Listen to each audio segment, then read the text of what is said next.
Hello everyone, आप सभी लोगों का एक बार फिर से आपके अपने YouTube channel massive skill mechanical में स्वागत है। दोस्तों, आज के इस वीडियो में मैं आप सभी लोगों से एनएमडीसी जूनियर ऑफिसर का मॉडल पेपर मैं आपसे डिस्कस करूंगा, तो प्लीज़ वीडियो को पूरा एंड तक देखिएगा। और आज के इस वीडियो में हम एक स्पेशल सब्जेक्ट है जिसका नाम है हाइड्रोलिक मशीन, जिससे रिलेटेड क्वेश्चन एग्जाम में आपको देखने को मिलते हैं। हालाँकि इस सब्जेक्ट से क्वेश्चन बहुत ज़्यादा नहीं आता है, पर आपको एग्जाम में 2 से 3 क्वेश्चन देखने को ज़रूर मिलेंगे और क्वेश्चन जो है वो काफ़ी सिंपल रहते हैं। तो बेसिकली ये क्वेश्चन आपका सेंट्रीफ्यूगल पंप और रिसिप्रोकेटिंग इनसे रहता है, तो आपको एग्जाम में आने चाहिए। तो ठीक है, अपना हाइड्रोलिक मशीन का टॉपिक शुरू करते हैं। और अगर आपको इस वीडियो का फ्री में पीडीएफ चाहिए तो उसके लिए आप हमारे टेलीग्राम ग्रुप को ज़रूर ज्वाइन करिए, लिंक इसी वीडियो के डिस्क्रिप्शन बॉक्स में दिया गया है। और एक चीज़, अगर आपको इस वीडियो के बाद में अगर आपको हमारे वेबसाइट पे कुछ ऑब्जेक्टिव क्वेश्चन हम लोग अपलोड करते रहते हैं कंटिन्यूअसली, तो आप एक बार वेबसाइट पे भी विजिट कर सकते हैं। तो चलिए देखते हैं कि पहला क्वेश्चन क्या है कि reciprocating pumps are no more to be seen in industrial application in comparison to centrifugal pump because of high initial and maintenance cost, lower discharge, necessity of air vessel, या फिर ऑल ऑफ द अबव। देखिए basically क्या बोल रहा है कि जो reciprocating pump होता है इंडस्ट्री में ज़्यादा यूज़ नहीं होता as compare to centrifugal pump. Industry में ज़्यादातर जो है वो आपका सेंट्रीफ्यूगल पंप ही यूज़ होता है। ऐसा क्यों होता है? तो इन चारों रीज़न में आपका ये तीनों रीज़न आपका मेन है, ये तीनों रीज़न आपका करेक्ट है। पर सब अगर एग्जाम में तीनों दिया रहेगा और आपका ऑल ऑफ द अबव भी ऑप्शन दिया रहेगा, तब भी आप ऑल ऑफ द अबव टिक नहीं करेंगे, आप करेंगे high initial and maintenance cost. इसका इनिशियल यानी कि शुरुआती कॉस्ट और मेंटेनेंस कॉस्ट बहुत ही ज़्यादा होता है, इसीलिए हम रिसिप्रोकेटिंग पंप को यूज़ नहीं करते हैं। तो ए करेक्ट आंसर होगा। अभी देखते हैं रिसिप्रोकेटिंग पंप कैसे काम करता है। तो ये देखिए बिल्कुल इस तरह का इसका फंक्शन रहता है। ये आपका नीचे क्रैंक शाफ्ट रहता है इधर साइड में, ये आपका क्रॉस हेड अरेंजमेंट रहता है, ये पिस्टन आपका आगे पीछे मूव होता है, यहाँ पे आपका सक्शन पॉइंट है और ये वाला आपका डिस्चार्ज पॉइंट है। यहाँ पे वॉल लगा रहता है डिस्चार्ज वॉल, यहाँ पे आपका सक्शन वॉल लगा रहता है। तो ये कुछ इस तरह से रिसिप्रोकेटिंग पंप काम करता है। अगला क्वेश्चन देखते हैं। अगला क्वेश्चन है कि the efficiency of a centrifugal pump is maximum when its blades are straight, bent forward, bent backward, या फिर bent forward first and then backward. देखिए बेसिकली क्या बोल रहा है कि अगर आपको सेंट्रीफ्यूगल पंप की इफिशिएंसी इंक्रीज़ करनी है, तो इफिशिएंसी इंक्रीज़ करने के लिए आपको ब्लेड्स कैसे होने चाहिए सेंट्रीफ्यूगल पंप के? तो बेंड्स जो है वो आपका बैकवर्ड साइड आपका बेंड होने चाहिए। तो सी जो है वो आपका करेक्ट आंसर होगा।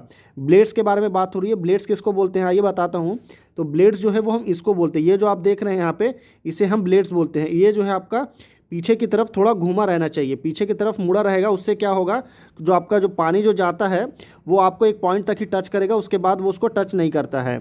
अगला क्वेश्चन है कि centrifugal pump is started with its delivery valve keeped fully close, kept fully open, kept 50% open, या फिर इर्रिस्पेक्टिव ऑफ एनी पोजीशन। देखिए इस तरह के क्वेश्चन एग्जाम में 2 तरह से आता है। पहला क्वेश्चन तो आएगा आपका सेंट्रीफ्यूगल पंप से, दूसरा क्वेश्चन आता है आपका एक्सियल फ्लो पंप से। ठीक है, एक्सियल फ्लो पंप दोनों क्वेश्चन आता है और क्वेश्चन सेम रहता है। यहाँ पे आपका सेंट्रीफ्यूगल पंप की जगह एक्सियल फ्लो पंप आ जाता है। तो जब कभी भी आपका सेंट्रीफ्यूगल पंप के बारे में बात होगी तो जो आपका डिलीवरी वॉल्व होगा वो हमेशा आपका क्लोज रहेगा। ठीक है, तो option number A correct answer होगा इस क्वेश्चन का। वहीं अगर आपका एक्सियल फ्लो पंप रहेगा तो आप केप्ट फुल्ली ओपन रखेंगे। 50% वाला कॉन्सेप्ट यूज़ नहीं होता है, या तो फुल ओपन रहेगा या तो फुल क्लोज रहेगा। तो बी करेक्ट आंसर रहेगा आपका एक्सियल फ्लो पंप के लिए और ए करेक्ट आंसर रहेगा आपका सेंट्रीफ्यूगल पंप के लिए। तो आइए अब मैं आपको बताता हूँ जो डिलीवरी वॉल्व किसको बोलते हैं। तो देखिए ये आपका इसका सक्शन पॉइंट है और ये इसका डिलीवरी पॉइंट है। तो यहीं पे एक डिलीवरी वॉल्व लगा रहता है, ठीक है, जो कि आपको ब्लॉकेज करता है। तो वो डिलीवरी वॉल्व जो है वो पूरी तरह से क्लोज रहता है। क्यों क्लोज रहता है? क्योंकि यहाँ पे काफ़ी सारी एनर्जी रहती है। जो आपका सक्शन होता है, इम्पेलर आपका रोटेट होता है, तो यहाँ पे इम्पेलर को केसिंग को भरने के टाइम में वो ये यूज़ होता है। अगर हम डिलीवरी वॉल्व ओपन रखेंगे तो हमारा केसिंग जो है वो पूरी तरह से भर ही नहीं पाएगा। अगला क्वेश्चन देखते हैं कि casing of a centrifugal pump is designed so as to minimise friction loss, cavitation, loss of kinetic energy, या फिर स्टैटिक हेड। तो बेसिकली जो आपका सेंट्रीफ्यूगल पंप का जो केसिंग होता है उसको क्या क्यों डिज़ाइन करते हैं, या उसको क्या मिनिमाइज कम करने के लिए डिज़ाइन किया जाता है? तो केसिंग जो होता है उसको सेंट्रीफ्यूगल पंप का, उसको हम लॉस ऑफ काइनेटिक एनर्जी, यानी कि काइनेटिक एनर्जी में जो लॉसेस होता है उसको कम करने के लिए, यानी कि मिनिमाइज करने के लिए हम केसिंग को डिज़ाइन करते हैं। तो ऑप्शन नंबर सी जो है वो करेक्ट आंसर होगा। अभी केसिंग देखते हैं, चलिए केसिंग किसको बोलते हैं। तो देखिए ये आपका पंप हो गया, ये इसके ब्लेड्स हो गए, ये इसका इम्पेलर हो गया, और ये जो बाहर से जो इसको कवर अप करता है, जो एक स्टील की बॉडी होती है बाहर से उसको कवर अप करता है, उसको हम केसिंग बोलते हैं। इसी को हम क्या बोलते हैं? केसिंग बोलते हैं। ठीक है, ये क्या करता है, तो ये पानी को पूरा अंदर ब्लॉकेज करके होल्ड करके रखता है। अगला क्वेश्चन देखते हैं। अगला क्वेश्चन क्या है कि the angle of a taper on draft tube is greater than 15 degree, greater than 8 degree, greater than 5 degree या फिर लेस देन 8 डिग्री। तो एंगल ऑफ टेपर बोल रहा है बेसिकली आपका ड्राफ्ट ट्यूब में। ड्राफ्ट ट्यूब किस में यूज़ होता है, तो ड्राफ्ट ट्यूब आपका ये रिएक्शन टरबाइन में यूज़ होता है। ये आपको याद रखना है, ये काफ़ी बेसिक क्वेश्चन है। तो एग्जाम में क्वेश्चन आपका इसका एंगल से आएगा, तो एंगल जो रहेगा आपका टेपर पे ड्राफ्ट ट्यूब में वो रहेगा आपका लेस देन 8 डिग्री। तो ऑप्शन नंबर डी जो है वो करेक्ट आंसर होगा। आइए देखते हैं कैसे काम करता है ये।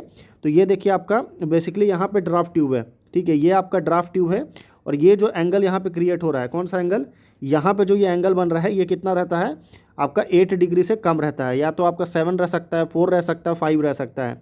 ये आपका जो पूरा का पूरा पावर हाउस दिया है, यहाँ पे आपका एक हाइड्रोस्टैटिक पावर प्लांट के लिए आपका पॉन्ड दिया रहता है, यहाँ से हाई वेलोसिटी से पानी आता है आपका इधर जनरेटर, ये यहाँ पे आपका टरबाइन पर मारता है, टरबाइन से फिर आपका इलेक्ट्रिसिटी जनरेट होती है, फिर ये ट्रांसफार्मर के through with the help of transmission line ये इलेक्ट्रिसिटी आगे जाती है और वही पानी जब ये नीचे की तरफ आता है फिर ये आपका ड्राफ्ट ट्यूब की मदद से टेल रेस में जाता है और यहीं पे जो एंगल होता है वो आपका 8 डिग्री के आसपास होता है। ये आपका बेसिकली टरबाइन है और ये पेन स्टॉक होता है। पेन स्टॉक क्या होता है, तो वो आपका जो हेड पॉन्ड होता है उससे लेकर के आपका टरबाइन के बीच का जो पैसेज होता है उसको हम पेन स्टॉक बोलते हैं। तो आई होप कि आप ये सारे कॉन्सेप्ट जो है वो समझ गए होंगे। अगला क्वेश्चन देखते हैं। अगला क्वेश्चन है कि hydraulic accumulator is used for accumulating oil, accumulating hydraulic energy, supplying energy when main supply fails, या फिर generally high pressure to operate hydraulic machines. तो बेसिकली जो आपका हाइड्रोलिक एक्यूमुलेटर होता है वो क्यों यूज़ किया जाता है, तो हाइड्रोलिक एक्यूमुलेटर जो है वो हम यूज़ करते हैं जब आपका मेन सप्लाई फेल हो जाता है, तो इसको हम as a backup supply use करके रखते हैं या एज अ बैकअप सप्लाई रखते हैं ताकि एक्यूमुलेटर के हेल्प से हम उसको मेन सप्लाई फेल होने पर हम इसको यूज़ कर सकें। तो ऑप्शन नंबर सी जो है वो करेक्ट आंसर होगा। हाइड्रोलिक में एक्यूमुलेटर का काफ़ी ज़्यादा बड़ा रोल रहता है और एक्यूमुलेटर में बेसिकली हम हाइड्रोलिक सिलेंडर का यूज़ करते हैं जिसका प्रेशर जो है आपका अराउंड 150 बार होता है, ठीक है, ये भी याद रखिएगा, एग्जाम में क्वेश्चन इससे भी आता है। एक बार एक क्वेश्चन आपका रेलवे में आया है। अगला क्वेश्चन देखते हैं।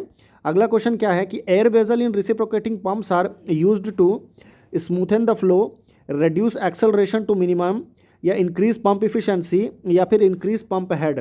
तो एयर वेजल जो होता है आपका रेसिप्रोकेटिंग पंप में वो क्यों यूज़ किया जाता है, तो वो यूज़ करते हैं हम एयर वेजल ताकि हम एक्सेलरेशन को रिड्यूस कर सकें मिनिमम, यानी कि कम से कम कर सके किसको, एक्सेलरेशन को। तो बी करेक्ट आंसर होगा आपका। स्मूथन द फ्लो ये भी ऑलमोस्ट करेक्ट है बट ज़्यादा जो करेक्ट है वो आपका ऑप्शन नंबर बी है। तो आई होप समझ गए होंगे। ये देखिए आप हमारा, एक सेकेंड, हाँ यहाँ पे है आपका air vessel fitted in reciprocating pump.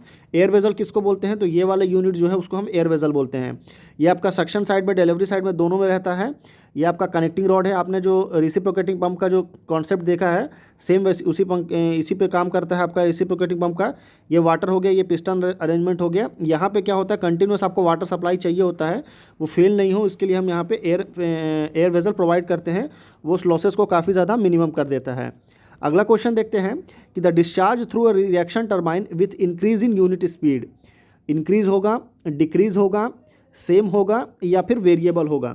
Basically क्या बोल रहा है कि रिएक्शन टरबाइन में अगर आपका डिस्चार्ज को हम क्यू से डिनोट करते हैं, तो क्या होगा जब हम उसका यूनिट स्पीड को इंक्रीज़ कर देंगे, यानी कि यूनिट स्पीड को हम बढ़ा देंगे। तो जब कभी भी हम यूनिट स्पीड को बढ़ाएंगे किसी भी रिएक्शन टरबाइन में, तो उसका डिस्चार्ज जो है वो क्या होगा, वो कम हो जाएगा। तो ऑप्शन नंबर बी जो है वो करेक्ट आंसर होगा। तो आई होप आप वीडियो को पूरा एंड तक देखे हैं, तो आपको वीडियो पूरा अच्छे से समझ में आया होगा। अगर आपको वीडियो अच्छा लगा तो प्लीज़ वीडियो को ज़रूर लाइक करिए, सब्सक्राइब करिए और बेल आइकन प्रेस करिए ताकि आप एक भी इंपॉर्टेंट नोटिफिकेशन मिस ना करें। और एक बात कि अगर आपको इस वीडियो का फ्री में PDF चाहिए तो प्लीज़ उसके लिए आप हमारे टेलीग्राम ग्रुप को ज़रूर ज्वाइन करिए और आप हमारे एक बार वेबसाइट पर जाके चेकआउट कर सकते हैं। वहाँ पे हम काफ़ी सारे ऑब्जेक्टिव वीडियोस, जो ऑब्जेक्टिव आपके क्वेश्चंस रहते हैं, उनको हम अपलोड करते रहते हैं। तो प्लीज़ फिर मिलते हैं अगले वीडियो में, तब तक के लिए धन्यवाद।